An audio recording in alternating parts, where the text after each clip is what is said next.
Alors, l'évaluation de l'agroécologie répond à deux objectifs.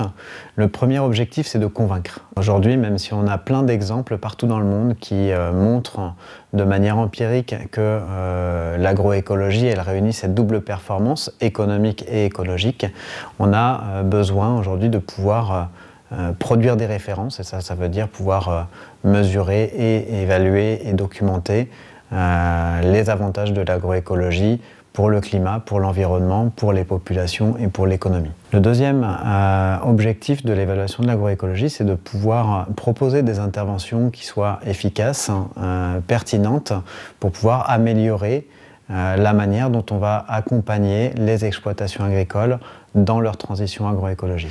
La méthode d'évaluation proposée permet de mesurer les effets socio-économiques et agro-environnementaux de l'agroécologie.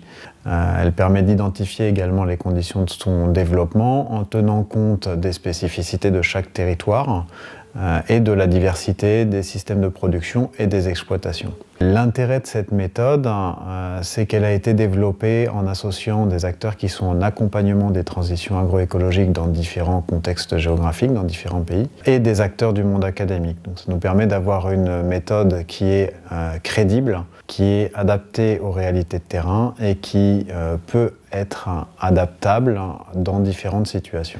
Alors évidemment, ce guide s'adresse à un public de professionnels, donc des gens qui travaillent pour des bailleurs de fonds, pour des ONG, pour des institutions internationales ou pour des bureaux d'études, et qui vont être amenés à évaluer des systèmes agricoles, à évaluer l'agroécologie dans des systèmes agricoles. Donc ça va être un profil plutôt chef de projet, responsable suivi évaluation, chargé d'études. Ce guide il peut également être utilisé par des étudiants dans le cadre de leur stage de fin d'études s'ils ont ce genre d'analyse à réaliser.